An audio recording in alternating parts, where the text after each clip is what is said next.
No, I'm a huge note taker. Oh, tell me about that. There's all these like fancy notebooks in the world. Yeah. You don't want those.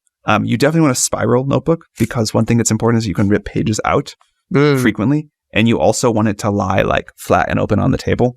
And if you like open pages, you want them to like, you know, like be able to lay like this, whatever.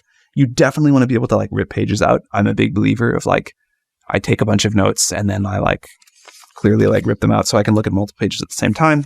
And I can like crumple them up and throw them on the floor when I'm done. Like when our house cleaner comes in on like a, you know, whatever, there's just these pile of crumpled papers that I'm like type my notes in or whatever on the floor. You definitely want like a kind of paper that is like good to write on, which is a feel thing, but most paper is terrible to write on. You want hard front and back to the notepad. So, and you also want something that can fit in a pocket. I was about to say that. I think the Uniball Micro 0.5 pen is the best pen overall, but the Muji 0.36 or 0.37 in dark blue ink is a very nice pen for other reasons. So those are the two I would use, but I think this kind of notebook and one of those two pens is the right answer. And how many notes you're writing per day on that thing? I go through one of these like every 2 or 3 weeks. Oh, wow. So you're taking a lot of... Well, this, you can see how much I've ripped out. Like this used to have like 100 pages in it or something. So that's how you think about it. So you're going to basically take the notebook and then you rip out the pages. Pretty and you much. don't have completed notebooks. I don't have completed notebooks. Wow. What inspired this? Where does this come from? Lots of trial and error. Many kinds of notebooks, many pens, many different systems. This one's really good.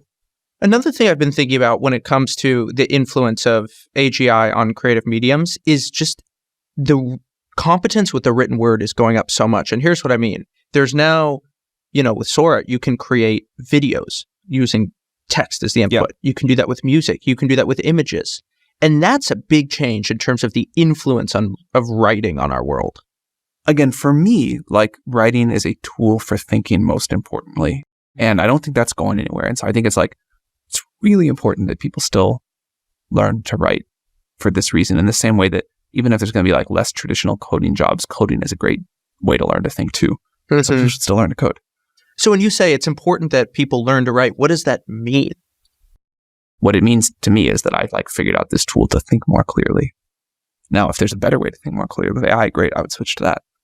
I've definitely not found that yet. When you're sitting down to write and you're thinking about creating a focus state, what is it that you're doing in your process to really create that?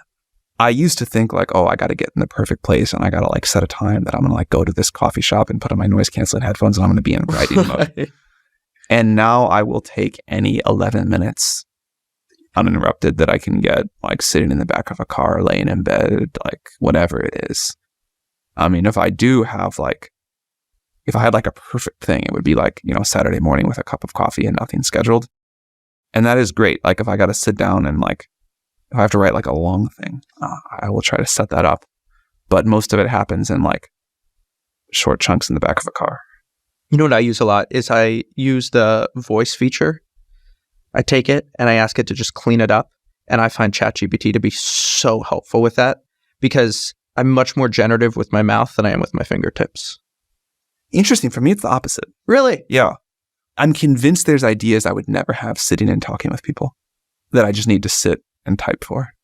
This is like obviously a very common observation, but figuring out like the right amount of being with people, talking, you know, getting exposed to like a lot of ideas and then having some time alone to think, to write, to just sort of like do some deep work, whatever that is.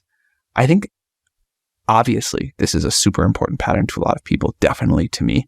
My sort of like rough rhythm is I'm like, you know, in the office kind of nonstop all week. I have no time to think. It's just like kind of crazy packed.